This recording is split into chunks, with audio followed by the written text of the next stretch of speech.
Welcome to the Mormon News Roundup, your go-to source for the latest headlines and critical analysis on all things LDS. Breaking news. Join DV's Mormon News Roundup. That's talent on loan from Kolob every Sunday and Monday night. We will uncover the truth behind the news that matters most to the Mormon community.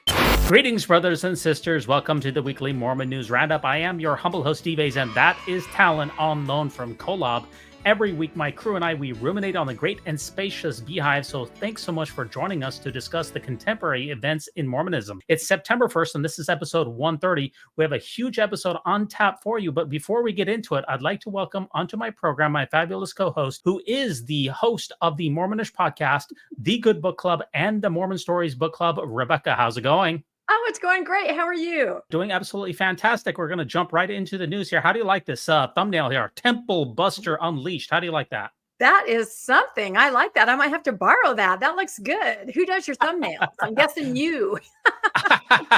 Yeah, I put you in a library because I understand you're very comfortable there, right? You know, I did get my degree in that field and spent a long time working at the BYU library itself. Yes, certainly. Now, how do you feel about being called a temple buster? Is that accurate? Yeah, that is an interesting phrase. I've used that kind of, as a joke, facetiously, like ghost busters, but we're certainly not busting temples themselves. We're working with residents in towns who are trying to help the town be able to adhere to its zoning codes, regulations, ordinances. So we're not busting the temple. We certainly want the temple built, as do all the residents in all of these towns. We're just asking them to please follow the codes and regulations. Let the town dictate what happens in its town. Since you didn't refute it, I will continue to refer to you as the temple buster in chief, numero uno, the head honcho, the buster of all busters. So what is our agenda here this week? What are we going to be talking about here, Rebecca? Oh my goodness, we have a lot of news. I was surprised at how much news we have. We have temple updates. We have the tithing refund lawsuit review. That has been in the news. Tim Ballard's assault case, back again with Tim Ballard. Transgender policy fallout. That is a very unfortunate, large news story that I just saw today was in the New York Times, I think, or the Post. I mean, it is getting national attention. Also, the LDS church expansion in Florida. Really interesting story. Great. Well, let's kick it out right off the bat here. And this is from the Salt Lake Tribune here, just released here on August 28th, 2024. Is anti-LDS animus fueling opposition to a temple in Texas? Shame on the local LDS leaders, Fairview mayor said in an August town council meeting, for stabbing our town in the back. Is this over-the-top rhetoric, or is he being pretty accurate here about the Mormon Church's actions in Fairview, Texas? All of these quotes from Mayor Henry Lesner come from a sort of a speech that he gave during the town council meeting where they voted unanimously 0-7 to not approve the application of the church without prejudice, meaning they can come back tomorrow and they can build, bring them something that they can work with and it can be built right away. But this article was interesting because it did take some of the more inflammatory sounding statements out of his overall speech, which was very measured and even and kind of made it sound like, there's a lot of rhetoric, which is not the case. I kind of have an issue with this article itself. I've talked to the person who wrote it because this person is usually really fair and really balanced and has done other reporting on temples. So the person who wrote the article has said, okay, send me some stuff. Let's see what you got. And I have, and I know others have. So there might be another kind of an article, but those phrases from Henry Lesner are just basically saying that the local leaders there, when a temple is announced, they know what that will be. They know how large it will be. And nobody said anything. It was very under wraps until that initial meeting where the lawyer came in and said the DOJ is going to sue you. That's the first thing that all the residents heard from the LDS church. So definitely some statements that are a little more inflammatory. At the end of an article, there's a statement by a resident there. Sounds very nice, but if you go back to his statements at the town council meeting, boy, he was saying we have the money to win the suit and the loser has to pay. Emotions are high, feelings are heightened. I do understand all of that. So yes, if you read this article, maybe grain of salt and maybe look at a lot of different sources. But I do know the author of the article, especially I tried to talk to her about the bell tower. We've mentioned this over and over. The article seems to imply that the bell tower from 20 years ago was passed at height of 154 feet, meaning that because the town granted this to the Methodist church, they need to also grant a similar height to the temple. Well, we did an entire podcast on that. Others have podcasted about it. The town council 20 years ago approved the site plan, meaning, yes, you can build a Methodist church here, and we don't have a problem with it, but we need to send it back to planning and zoning to figure out the conditions under which the steeple, the bell tower, could be built, or the sound of the bells. It was sent back and never went any farther. Eventually, it was built 10 years after the fact. I think at only 54 feet, 53 feet. So it's nothing that was ever built or really approved, if that makes sense. It's very convoluted, as you know. It's almost impossible to explain. We got to have more bell that's tower it. debunking the Fairview, Texas bell tower predicament with Nemo the Mormon. And let's get into that article just a little bit here. Views about the Church of Jesus Christ of Latter-day Saints itself. He repeated, this is the town mayor here, Mayor Lesnar, have nothing to do with opposition to the project. Quote, there have been no negative comments about the LDS Church, Lesnar said, including other community members in that assessment. I'm aware of the church's history and that they were persecuted. That's part of their DNA, I think, but that's not happening in here in any way, shape, or form. Some Latter-day Saints, however, have been taken aback by some of the harsh rhetoric they've encountered from opponents, the mayor included. I just couldn't believe it. Church member Chris Kohner said of the mayor's August 6th statement that he was speaking to thousands of people like that flippantly and disrespectfully. So we're seeing a significant disconnect here. The members of the church there in Fairview in Texas are saying that there has been a great deal of disrespect and of trampling over religious freedom rights. And on the other hand, the mayor is saying there is a persecution complex that is associated with this entire debacle. Who is to blame here? Who's right and who is wrong? Yeah, I don't know if there's a right or a wrong, but I do know in my interactions with the residents and people there, everyone is bending over backwards to be extremely respectful. And it's almost like the town says, please just shorten it and you can build it. And the members say, well, wait, what do you want us to do? And they say, please just shorten it and you can build it. Yeah, but what do you want us to do? You can see their frustration. And I know the one remark that they're referring to is the one where Henry Lesnar said, this temple, if plopped down right there in our rural area, will look as foreign as a spaceship. He's not calling the temple a spaceship. He is saying this building is so grossly oversized that it is going to be a foreign entity there in the rural area. What I've seen from the town council and the other residents is just a very clear message. This is only about zoning, only codes, only ordinances. This has nothing to do with who you are. And they back this up by saying that that exact plot of land, 4 or 5 other times, they have rejected proposals for buildings there, an office complex, I think a medical building, apartments, I think. It's not that it's the LDS Church. It's the size of the building. He said that the structure would be very alien in the community in particular. And I know that there's been some lawsuits that have been ginned up here, and you covered that with Radio Free Mormon here. Who is suing the town of Fairview? Is it the LDS Church? Is it Fairview residents? Who has brought a lawsuit to try to get this temple over the finish line? What's going on there? Yeah, this is such an interesting thing. And I love that thumbnail. We, of course, had RFM on to talk. He is an attorney. And I said, what thumbnail would you like me to use? And he sent me this picture where he kind of looks like a longshoreman. So whatever. I think it's a great look on him. But what's interesting is the morning after the town council meeting where they voted unanimously 0-7 to not approve the application, but to say, take it back, retool it, come back shorter. They received registered mail and intent to sue.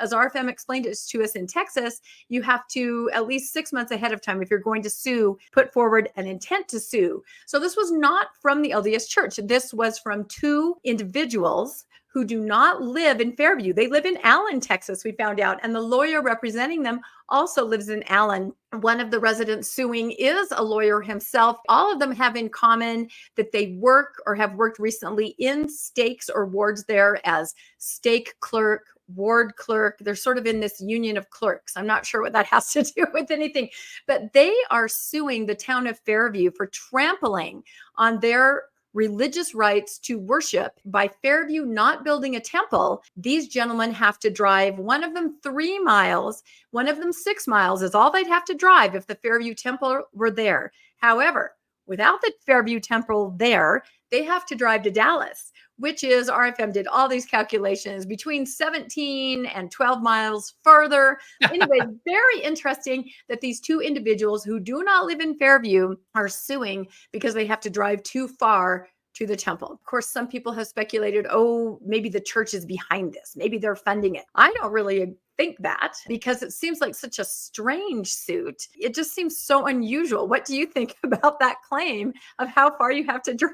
We've already talked about this, that the Dallas Temple in particular has a very low attendance rates. People have pulled the API script out of there in the scheduling application. In a typical week, there will only be one session that is completely full, and many sessions are only 10% occupied. So the Dallas Temple is only 27 miles away, and it is a very low utilization rate. So the arguments of saying that we need one in order to reduce the driving time or because the Dallas Temple is overburdened, they completely fall flat. But can't the church just rely on our RLUIPA on that? You know, we got the RLUIPA out there. Isn't the church going to take this to the federal court and RLUIPA is just going to give a slam dunk and the church is going to win this one, right? Yeah, sure. That might be it. No, this is why we had to do another 2-hour podcast with another favorite attorney of ours, Colby Reddish. This is actually a really interesting one. You can find all of these on Mormonish Podcast, YouTube, or audio, wherever you find your favorite podcast. You know, RLUIPA is the Religious Land Use and Institutionalized Persons Act. And the way the church is interpreting it is that it gives them carte blanche to build whatever they want. And you can't even say that something like a tall steeple is not part of their integral worship. You have to kind of go on what the church is telling you. There are protections for religions who want to build things in RLUIPA. That's what it is for, actually. It was introduced way back in the early 2000s by 3 LDS senators, I should say, in the wake of the Boston Temple fight, where they built the Boston Temple. Some residents fought. It had to be dedicated without a steeple. And so this bill was introduced to be used, I've said this before, as a shield for religions. For example, someone wants to build a mosque in a town like McKinney, perhaps. This law would stop them from completely discriminating just on the grounds of we don't like you and we don't like your mosque. But the problem is, in this case, RLUIPA is being used, as they like to refer to it, the LDS corporation, to build something that does not adhere to zoning or codes. And they're using it more like a sword in many different towns to kind of beat them into submission. And I have a recorded meeting between stake leaders and Curtin McConkie, where one of the stake leaders said to the lawyers, what do we tell people here in our town? They're asking us why it has to be so big and tall, and I don't know what to say. The Curtin McConkie lawyer said, oh, you know, I am a lawyer for other kinds of buildings. I wish I had RLUIPA. RLUIPA lets you just push everything on through. And we have to have this building the size, because if we give even an inch, give even a foot, you know, people will use that as a precedence, and pretty soon we'll be stuck with these really short buildings. Not true. But this lawyer was admitting that RLUIPA, wishing commercial buildings could use that as a very easy way to push things through. What also exists in RLUIPA, and in Texas, there's also a Texas state law that's similar to RLUIPA, which is why a lot of times the church lawyers will tell the residents there, oh, the DOJ is going to sue you. That doesn't really happen as far as I understand. But the other protection in RLUIPA is that a town doesn't have to grossly bend its ordinances and its codes for a building that's extremely large, bigger than what the other religious buildings are in town. And right now, the biggest religious building in Fairview is the LDS Stake Center. So there are protections both ways. The problem is, as Colby pointed out in our episode, courts rule differently. They see things differently. So it's very possible that they're pushing this so hard in Fairview to actually run it up the chain, maybe try to get some kind of higher court decision to lock this in for the millennium. I don't know. Maybe I'm a conspiracy theorist. Definitely could be a possibility. Not too sure about that. And also, this isn't the only issue with the temples that has made the news, but we also have the very important here, Cody, Wyoming Temple. And the LDS Church wins the suit to build the Wyoming Temple. The judge's ruling with attorney Colby Reddish. This was just premiered here a couple of days ago on the Mormonish Podcast. What is happening in Cody, Wyoming as well? This had not hit the news yet anywhere else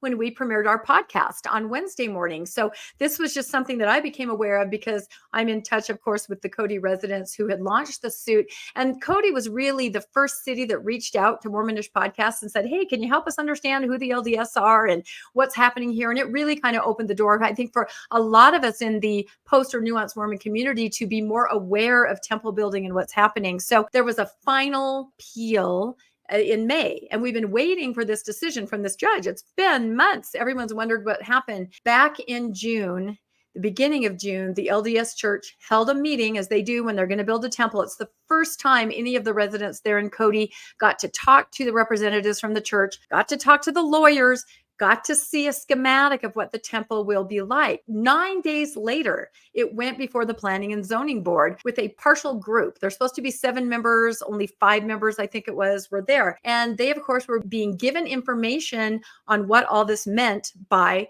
the city planner. The city planner was LDS. And as we found out in the last year, because of Freedom of Information Act and getting emails, he was definitely kind of working behind the scenes, sort of allegedly. Maybe the information he was giving the Planning and Zoning Board was confusing to them. The bottom line is they voted, but nobody thought it passed. They thought, oh, this didn't work. So they went on, they had more meetings, suits were filed, all this stuff happened in between now and then, a whole year. How many podcasts did I do, right? In the whole year? The ruling came out on Wednesday and said, nope, I can't even look at anything here because that meeting on June 15th, it was passed and that's it. You residents would have had to file a lawsuit within 10 days of that meeting.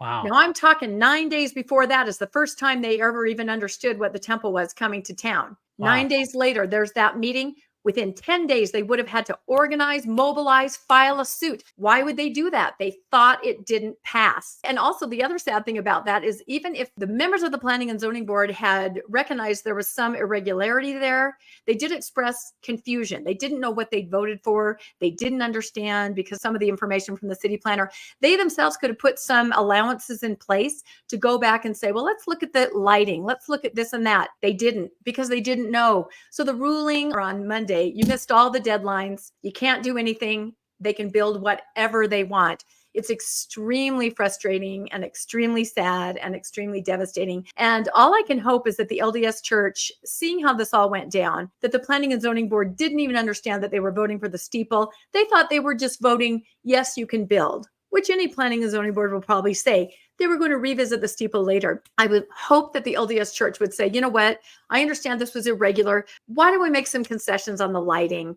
Why don't we work with you guys and talk to you guys now that it's going to be built for sure? And let's work this out. That would go a long way toward the community relations, because as it is now, people are making plans to move. It really is so disheartening, and it never had to be that way in the first place. Some very good reporting, and I definitely watched all of those episodes of very, very good stuff. Really appreciate you guys over there, the Mormonish Podcast, covering all this. Now, speaking of breaking news as well, we have over on the Mormon Newscast, for instance, you covered the new transgender policy fallout that you're on the Mormon Newscast every Monday night, and this has been absolutely huge. You covered that in great detail, and also did on the Mormon News Roundup. I just want to play one clip here from Julia over there at Analyzing Mormonism, who's going to talk a little bit about the fallout that has happened since this change in church policy, which has basically disenfranchised transgender members of the church. My comments and saying things like this, or some other such nonsense about how these new transgender policies are here to protect the children. Let me ask you something. Where are the background checks for the bishops, teachers, and scoutmasters? Who is escorting registered sex offenders to the bathroom? Why does the church encourage that when abuse is discovered that they call their lawyers and not law enforcement? Why did the church excommunicate people like Sam Young who are just trying to protect the children? Why isn't every leader or teacher a mandated reporter? You want to know why? It's because it's not about protecting the children. To me, and to others that I've spoken with, these new transgender policies are simply to let transgender individuals know that they are not welcome at the Church of Jesus Christ of Latter-day Saints. If you look at the statistics, it's not trans people who are abusing children. It's cisgender white men. You know, she goes through all of these white men that have really the ones who are doing the harm in the church. And it's not the members of the LGBTQ community. It's not the members of the trans community, but it's typically white men. And as she points out a lot of interesting questions here that I don't have the good answers to. You know, I've had her on the Mormon News Roundup. You rarely see her get as agitated as she did in that clip. She was quite upset about it all. And this has really led to a great uproar and a significant amount of turmoil, both within the church and without the church. It's even been covered nationally. Apparently, you just informed me that of the New York Times. What's going on there? Every day it's getting out there more and more. I think it's a huge miscalculation on the church's part to do this. I'm trying to figure out behind the scenes what's happening. Is there a power vacuum with Nelson being so ill? Is it Oaks that's kind of pushing some agendas? That's kind of what happened with November 5th, if you remember, when Monson was so ill and Nelson was coming up behind. That tends to happen. Julia, I think, expressed and shared the emotions that a lot of us do. I mean, I concur with her. When I was a teenager, my abuser, and I don't talk about this very often, was a cisgender white man. Exactly. This is a slap in the face to everybody. And I personally have been reached out to now by 5 mothers who have said, my child and I are finally leaving. The first message that I got like that was a woman who said, my child came to me and said, can we just be done now, Mom? Can we be done? I mean, I get choked up thinking about it. And she said, yeah, we can. Tomorrow's my birthday and we're going to go and we're going to resign together. We're going to go to the notary. And since that moment, a close friend, even though she's in a mixed faith marriage and they'd kind of worked it out, we'll stay, it'll be okay. This was enough that she had to protect her child. And she also went to the notary crying all the way. I mean, these are huge issues that impact people. And again, this tone deafness is absolutely incredible. And it's just getting more and more momentum on the national stage. I wonder if there might be, I don't know, sports boycotts, right? That seems to do it for people. That seems to be how you can get somebody if some team won't play BYU. It's not a good look. How do you read it? All of us, I think, are just so confused. It's very, very troubling. It made me really question my own membership. I still have a membership in the church. My membership means a great deal to me. I didn't talk about this last week, but I really thought, maybe it is time to show solidarity and to resign that membership, knowing that I will never get it back. That is a thing that I would really not want to do. So it is still something that I'm thinking about. Last week we had on Abby Hansen, one of the OG Mormon feminists who writes for the Exponent blog. Mormon Feminist Lays Down the Law. And she really gave a lot of good breakdown as to the church's harmful practices in this.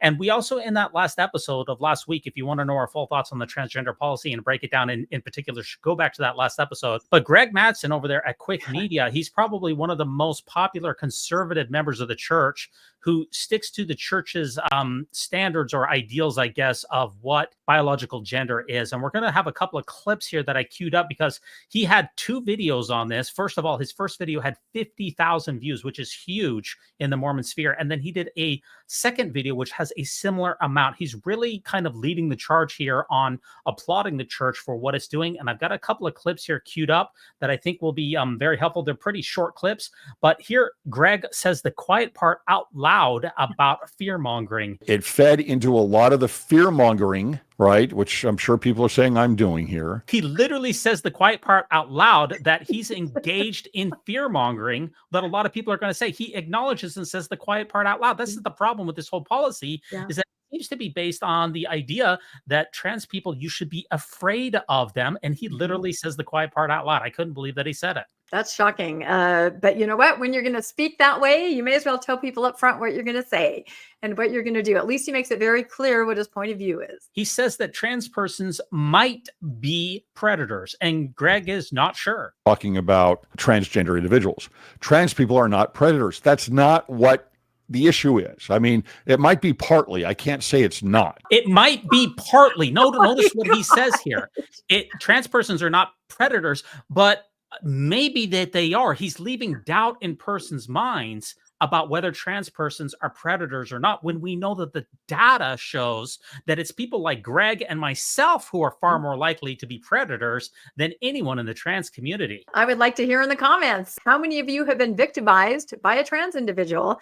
And how many of you, like me, your abuser was a cisgender white male? He won't take a position on it. He says he's not sure. Well, do some research. And even the most cursory bit of research, you will find out who the predators really are. And it's typically white men, literally in my own demographic. Okay, here's one other clip here from Greg. He says that trans persons just play the victim card. Ridiculous. There it is, as blatant as can be. Right? You can see the narrative trying to form here as to what is going on here, trying to victimize them as much as possible. According to Greg, that's trans persons, they're just always playing the victim card and they want to play the victim. This is the type of sound bites that you get that a lot of faithful members, they won't say it out loud when they're in the pews. But this is a lot of times what they're thinking, quite frankly. Greg, in his entire breakdown of 2 hours, I watched 2 hours of his content, both last week and this week. What he won't do is cite any data that supports this, because there isn't any data. And then he wants to cite the Family Proclamation as doctrine. But the Family Proclamation isn't doctrine. It's not. The Family Proclamation was put together by lawyers, and this trans policy, according to Latter-Gay Stories, was also put together by lawyers. Greg is not a follower of Jesus Christ. Greg doesn't follow the doctrine of Jesus. He follows the doctrine of the church's lawyers. That's who his real savior is. And I found out about that by watching his content. And just one other comment on this. The church's policy never articulates the reason why any of this is taking place. It never says why. And that opens up the door to say, well, what then is the reason why? And the only reasonable and rational position that a person could possibly take, since the church won't say and Greg won't say, is that the church views trans persons as predators. Otherwise, you wouldn't need all these safeguards in place. Now, if the church would clarify it and say, what is the reason for all of these? Then we could have an answer. Until such time as we do, we can only go with the most reasonable and rational position, which is the church views these individuals as a threat, even though all of the data that's associated with says that they're not. And finally, one last thing before I give you the last word on the transgender update policy. Even if we were to take the family proclamation as doctrine, which it's not, what is the good reason, Greg, that we should follow what's in the family proclamation? What is the evidence? What is the rationale? What is the data that says that that document should be binding for us? Now, what's your final thoughts here on the entire transgender policy update here, Rebecca? Well, it's interesting what the national news is picking up on, and they are picking up on the annotation that will now be on each transgender individual's membership record. And it's the same kind of annotation you find on a sex offender, or I think a felon, they said. So you're exactly right. That's what they're looking at. That's the group that they're lumping them in with. And I will tell you, playing a victim card, I haven't seen that. I'll tell you one of the saddest things I saw. It was the first day the update to the handbook came out.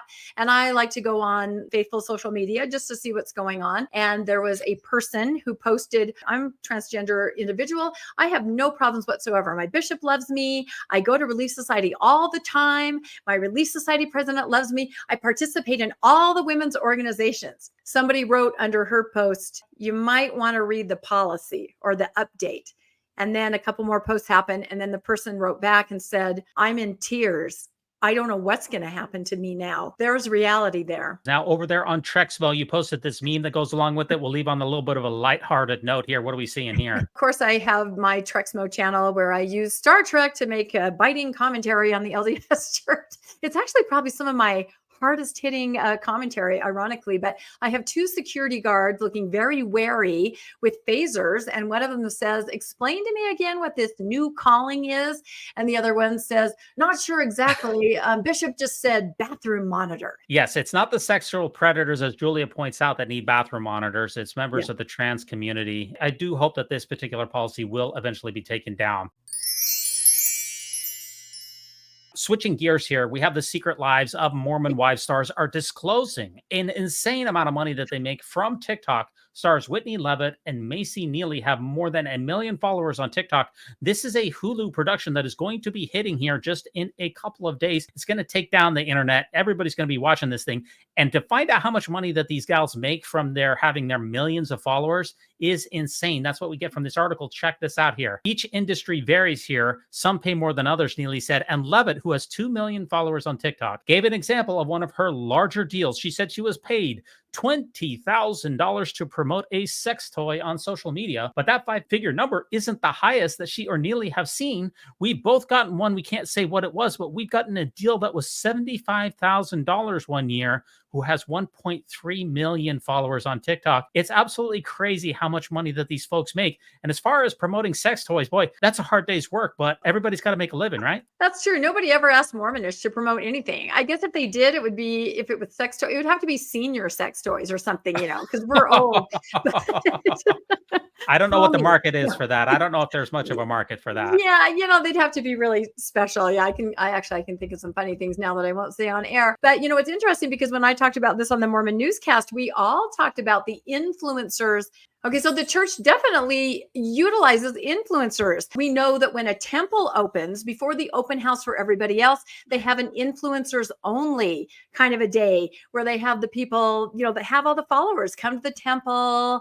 And at least we saw this at the Red Cliffs Temple in St. George area. And Alyssa Grenfell has done a really interesting video and breakdown about how SEO that the church uses pays millions, if not billions, drives people toward this LDS content. The church has its own influencers that it uses to get its message out there too. So is it the pot calling the kettle black? I don't know. But what I do agree with is that this show, The Secret Lives of Mormon Wives, is going to break the internet. It's so funny because even on faithful sites, they're posting the trailer and they're talking about how horrible it is. And then someone will say, well, yeah, then why are you posting the trailer for everybody to watch? It's definitely the Barbra Streisand effect, right? Where the more you talk about it, even if you're trying to warn people against it, it's kind of like saying, don't ever read the CES letter. And people are like, what's the CES letter?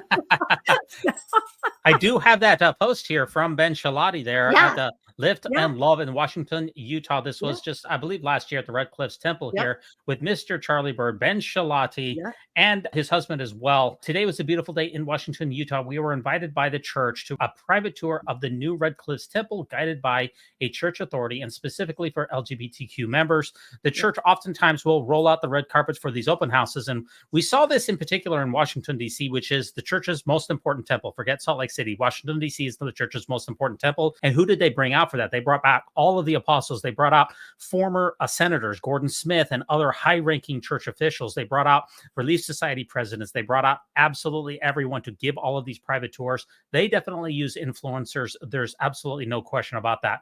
Now, you can find the Mormon News Roundup and Mormonish Podcast on Facebook. You can also find us both on Apple Podcasts. If you could leave us a 5-star review, we'd be very grateful for that.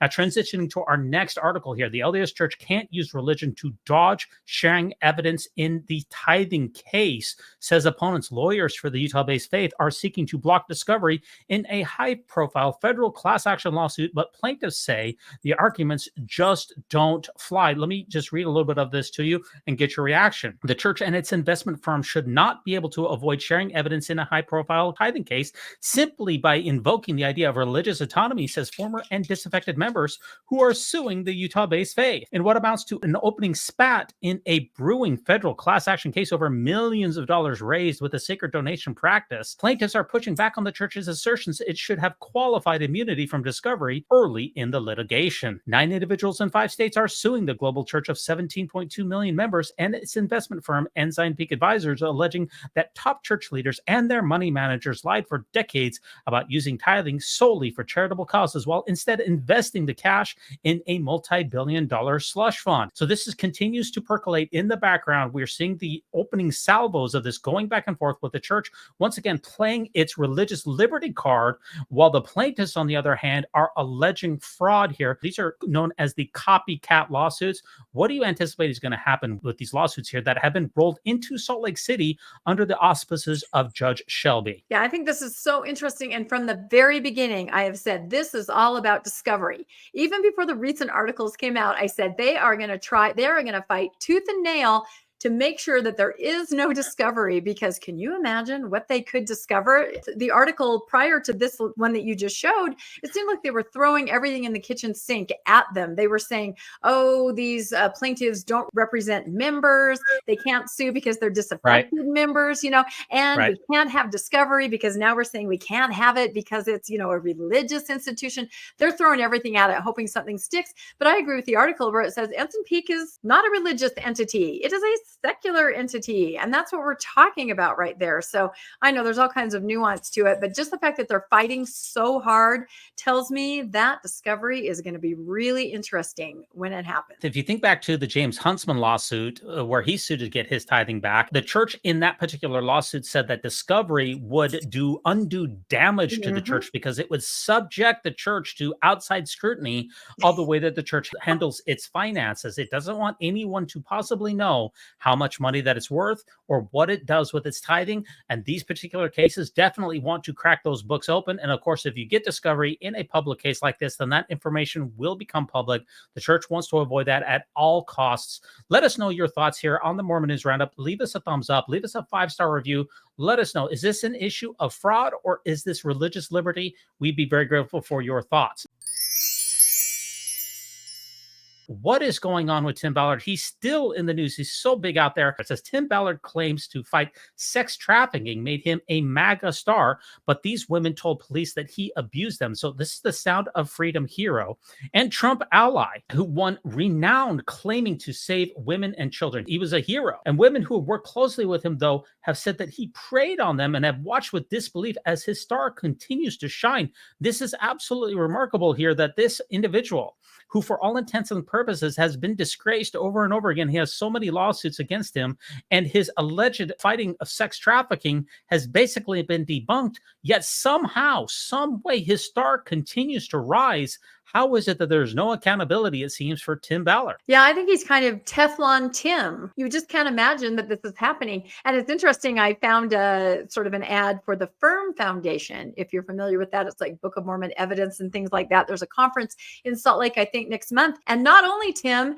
but his psychic sidekick, Janet Rusan, are guest speakers there. I just can't believe how everyone is still embracing them as if the last year never happened. Or maybe no one followed it as closely as the rest of us.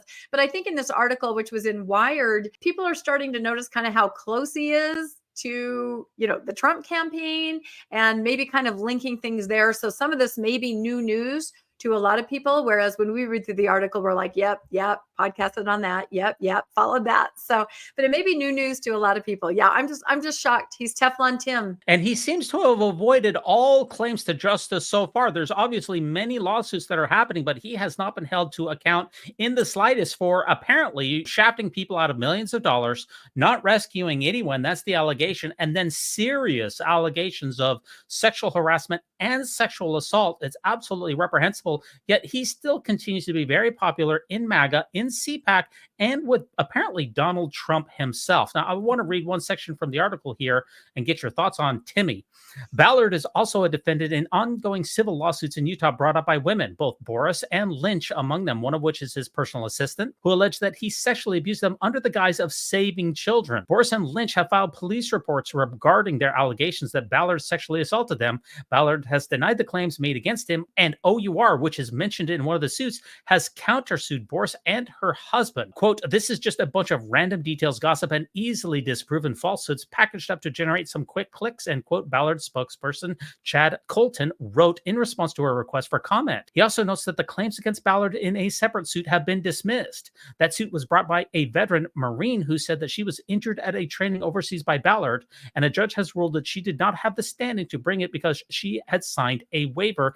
Somehow, some way, Tim Ballard is still out there roaming the world, giving his bogus view how we're supposed to interact with one another. And apparently with his new organization still raking in millions of dollars, people still prop this person up. It's absolutely insane that he has not faced the music. It's a symptom of our modern society. I think he will face the music because, for example, the lawsuit with the Marine, it was procedural. She'd signed a waiver. So the judge had to say, no, we can't listen to you. Another one, his wife was taken off the suit. These are not addressing the claims against him. But you're absolutely right. I came across a fundraiser kind of over in my neck of the woods that was actually advertised in the stake he was supposedly excommunicated in, although they later said we didn't have anything to do with that. They just kind of used the stake letterhead to advertise it. But it was a giant fundraiser for Tim and his family. Same kind of thing. I was at work a couple of weeks ago and there was a giant sign saying parking lots may be overflowing. There's a big OUR event. So all these things are still happening and people just seem to be looking the other direction. Second anointing, it's got to be something. Yeah, it's just incredible here that he still manages to fundraise and be able to have some of his operatives fundraise in LDS churches, both in Texas and in other places, even though apparently he's an excommunicated member of the church. I don't know that for a certainty, but for all intents and purposes, we do have that confirmed. People have confirmed that by looking him up in the Member Tools app.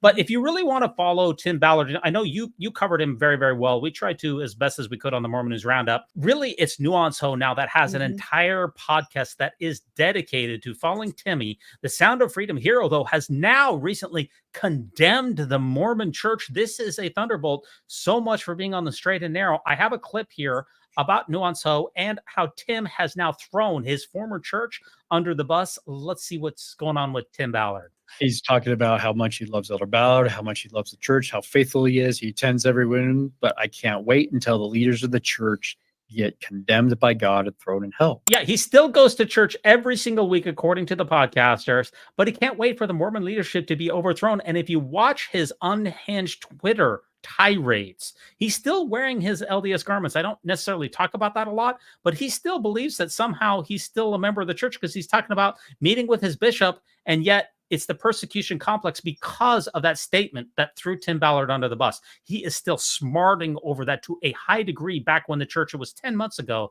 that said that he was using Elder Ballard's name without permission and that he was engaged in immoral activities. That really burned Tim Ballard's britches very significantly. And he points out in that podcast that we just watched that M. Russell Ballard, who has now passed away, the senior Mormon apostle, he knows the truth about Tim Ballard.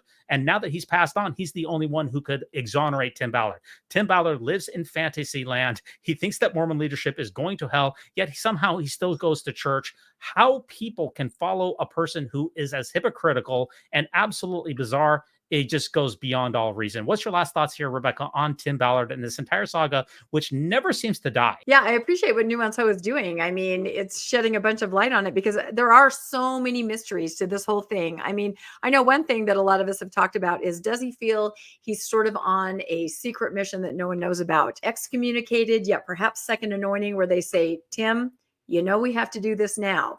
But you know, the big picture that he's working under, he almost seems to be acting in a way that he thinks he has knowledge everybody else doesn't. It definitely could be because of his affiliation or ties with M. Russell Ballard. He could have gotten a second anointing. 100%. And that is one of the reasons that he doesn't really care that much about his church affiliation. That's definitely a thought out there. If you really want to follow it, Nuance Ho definitely is the place to go.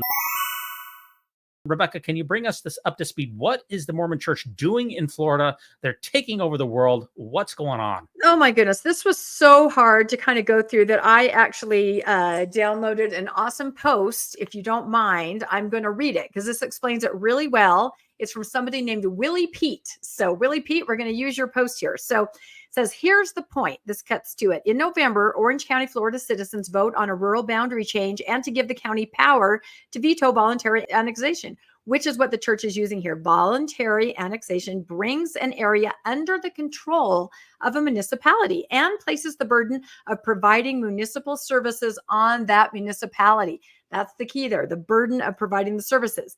Annexation provides plenty of inherent good for both parties involved as the municipality gains new land and additional people for its tax base, although not in the case of the LDS Church, right? Because they're not paying any taxes. However, there are also downsides to this expansion. The municipality must figure out how to interact and coexist with existing county services and how this will be funding. Existing residents of the municipality are sometimes subject to having double taxation for the extension of services to the new areas, which they are already paying for within the municipality. So it's kind of a situation where, I hope I explained it correctly, they're just trying to say we're going to annex and you guys go ahead and cover our stuff, right? That's absolutely crazy. You hear about countries annexing things, not churches. I mean, the power hungry, the desire of the church, especially in the state of Florida, the church in Florida, it just wants to see expansion. The church is the #1 holder of private real estate in the state of Florida and in the entire United States, at least by valuation. Let me read just a little bit of this for you, and we'll try to fill in the details here. City staff must review the application before the issue is brought up to the Orlando City Council. So the Mormon Church wants to annex 53,000 acres into the city of Orlando before a November ballot initiative on blocking annexations in Orange County. Now, Orlando city officials must move faster to make a decision. The Church of Jesus Christ of Latter-day Saints investment arm filed voluntarily annex Orange County-based Deseret Ranch into the city. Farmland Reserve has been a landowner in Central Florida for more than 70 years and has consistently demonstrated its commitment to environmental stewardship and long-range planning, the organization said in a press release. Orlando's footprint is currently 90,000 acres, so if approved, the annexation would increase the city's acreage by 60%. That's incredible. I mean, Orlando is a giant city, but if this annex goes through, it's going to grow by more than 60%. That just shows you how much power that the church has. It's incredible. The church really is desiring to dominate the world, quite frankly. They want to own as much property as possible. And with Ensign Peak, maybe they will someday. I mean, it's crazy. It is crazy. And I'll just read this last part of this post to kind of put a finer point on what you said. This is to do with making Orlando residents pay to provide services to over 50,000 acres, and also at the cost of dramatically altering the lives of all those people who seek a rural life in that area. So yeah, this is a big story, and I think we'll find out more about it as it goes along. Yeah, I don't know how Orlando feels about this. It's very interesting because sometimes the church does have to pay taxes. So if, Yeah. for instance, the citrus farm that the church owns in Florida, they do pay taxes on that, even though that is a bit complicated. So I'm not sure if this is going to be tax-free or not, Mhm. because if it is tax-free, that would be an extraordinary burden to push on the community. So we'll just have to wait and see. This is just a preliminary report. I'm very interested to see what the church is doing in the real estate. And of course, the church never talks really about these moves in its KSL and the church news and the Deseret News. It's always hush hush on these things. We only have to kind of piece these things together by keeping our ears to the ground. And we certainly do that in the Mormon Newscast and the Mormon News Roundup. We did an episode on Mormonish Podcast about the town of Navoo. 60% is owned by the LDS Church. They do not pay taxes. The town of Navoo is extremely strapped in trying to provide services. It's a teeny tiny little town, no tax base, and yet tourism off the charts.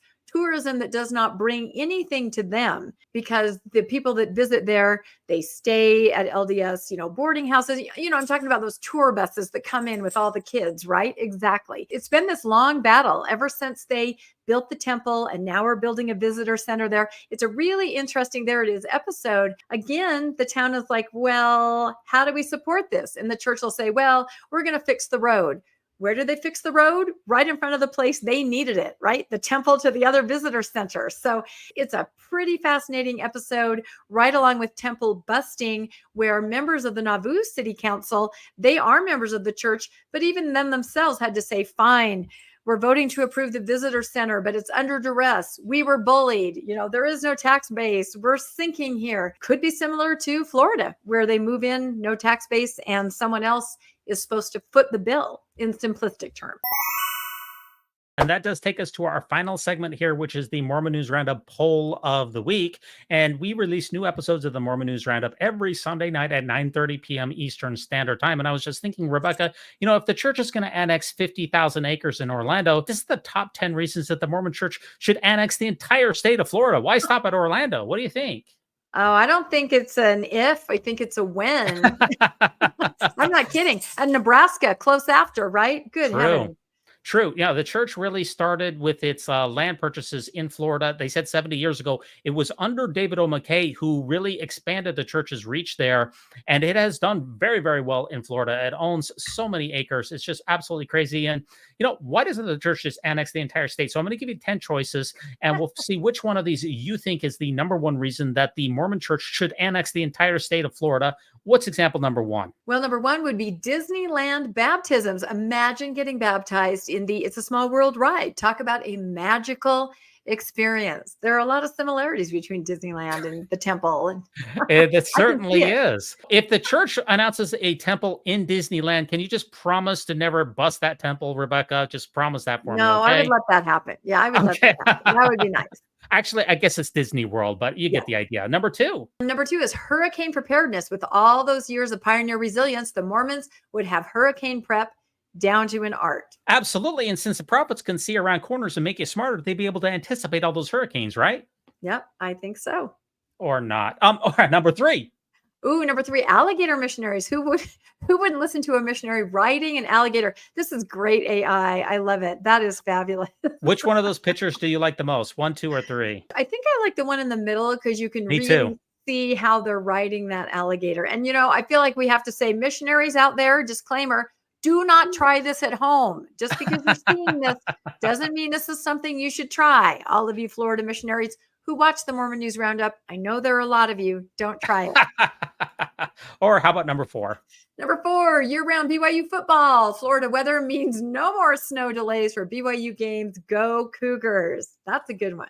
Absolutely. Now, the one on the right there, his waist is a little too small. I've got a lot of envy for that waist size. So I've got to move right along. I don't want to look at that picture very much longer. How about number 5? Ooh, number 5, swamp trekking. Pioneer treks through the Everglades would be the ultimate youth activity. Oh, wouldn't it?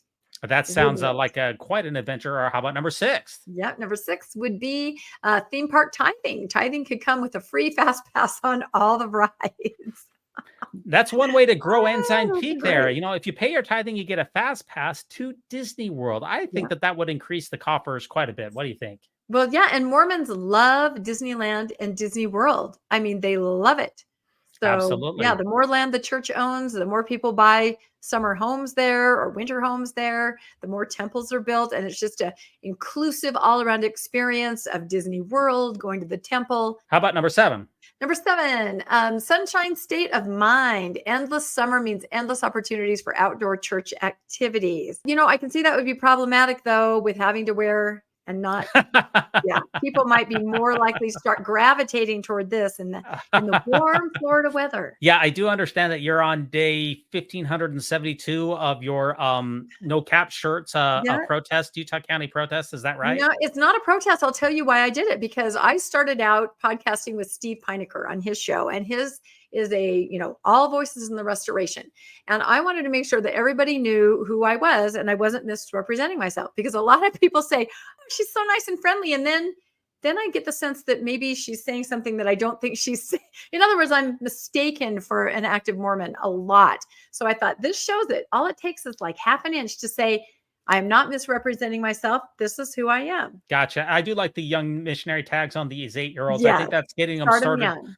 But unfortunately, what is that, a habit? That's kind of like a Catholic thing there. I didn't get it quite right. Do you know what's interesting? Lately on AI, when I ask it to make Mormon this, LDS that, the women all show up with veils and habits like that. It's really interesting. Very interesting. Or how about number 8?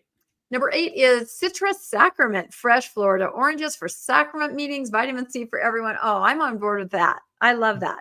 That sounds absolutely delicious. A boost for everyone. Yeah, considering that the church owns the citrus farm there in Florida, they should have plenty of juice to be able to get us all going. That sounds like a good idea. Or how about number 9? Number 9 is retirement haven. Florida is already a retirement paradise, perfect for the senior missionaries. Yep, I agree with that right there. I believe there's no property taxes in Florida, right? I mean, that's why so many people people retire there. Yeah, well, and because you spent your whole life paying tithing instead of into any kind of retirement savings and fast offerings. So all the seniors, including myself, need all the help we can get. So we need to move somewhere like Florida where we can maybe barely afford to live out our years. Got it. Number 10. And the last one. Number 10, last one, Universal Studios ward parties. Ward parties at Universal Studios would be legendary, and these already happen. No, they do. They already happen. I think Kwaku puts them on in Utah Valley with Kwaku, right? Yeah. No, I'm telling you, ward parties already happen at Universal Studios and Disney World. So yeah, I tried to put into AI wild Mormon parties at Universal Studios, but it won't do wild parties. It won't do that. No, it'll say this goes against community standards. Right. I get that all the time for the weirdest things that I type in. I don't know why. Yeah. And that does take us to our Mormon News Roundup poll of the week. Those of you out in the live chat, if you could cast your vote at this time, we'd be very grateful for that. And Rebecca, if you will be the first person to take our poll, what is the number one reason why the Mormon Church should annex the entire state of Florida? Yeah, I think I'm just going to have to, because I'm of that age, going to go with number 9, retirement haven. For everybody that put all their money into Ensign Peak and no longer have any access to it, you might get a little relief in Florida. Okay, very nice. Number 9, retirement haven. I got it. That brings us to our final segment here, which is the Mormon News Roundup joke of the week. And I believe that you have that for us, Rebecca. I do have it. And I even copied it here on my phone so I could get it right, because I thought it was a really good one. A BYU student is talking to a friend from out of town. So what do you guys do for fun at BYU? Asked the friend. Well, we really enjoy a good soak with friends, said the BYU student. Oh, so you guys have some nice pools at BYU then? The friend said. Pools? What pools? Said the BYU student. I knew where this was going right from the beginning. You knew from the very beginning, didn't you? I knew where this was going. I thought it might get to PG-13, but luckily you kept it PG. I did keep it PG. I learned my lesson when you cut several of the jokes that I brought to the show. I cut exactly one joke ever in all of the jokes. And it was Landon's joke. And I gave him the jokes. I feel really bad. I made him look bad. I made him look like a creepy pervert, and he's not. So. I saved him, so you should thank me. And that brings me, what projects are you working on? How can people get in touch with you? The Temple Buster Unleashed. What do you got going on, Rebecca? There it is. Well, I would encourage anybody to watch the episode that we put out last Wednesday on the 28th about the Cody ruling, because that's really interesting. Coming up on Tuesday, which will be 2 days from when this airs, we have a really interesting episode with Lila Tuller about, are women leaving religion more than men now. It's a really interesting study and a very interesting conversation with GA's daughter, Lila Tuller. So tune in for that at 6 p.m. Mountain Time on Tuesday. That sounds good. As far as what I'm working on tomorrow night, we're doing a review of The Work and the Glory. This was that movie that was put together based on the books by Gerald Enlund. It was funded by Larry H. Miller, ended up losing millions of dollars, but we will be reviewing it tomorrow night at 9:30 p.m. Eastern Standard Time. And also one other thing here, Rebecca, which is I'm going to accept a debate by the Thoughtful Saint here, and I'm releasing a video on Tuesday, 2 days from now at 9:30 p.m. Eastern Standard Time. I'm going to accept the debate that Jacob Hansen challenged me to. And what is the subject of the debate? Is building Mormon temples the single best way to alleviate poverty? Now, are you really doing this debate? I'm accepting the debate. Now, You're whether the debate accepting it. actually takes place or not, I can't say, but that was the debate topic. And let me just ask you before we get going, do you think that building LDS temples is the single best way to alleviate poverty on this planet? You're basically the temple expert on this planet. You know more about this than anyone. I would challenge anyone to give me one single reason of how it does. Honestly, one thing. Tell me one thing about how. Okay. I think he's got it switched around right there. Yeah. There's no single reason I can think of. All right. Well, we'll find out. I'd like to thank my patrons and our channel supporters over there. It means a great deal to us. Rebecca, thanks so much for coming on the Mormon News Roundup this week and for ruminating with me on the great and spacious Beehive. You are so welcome. It's always a pleasure. Look forward to it. I want to give a shout out to Weird Alma on Bandcamp.com for this episode's music. Always think celestial and remember. No unhallowed hand can stop this podcast from progressing.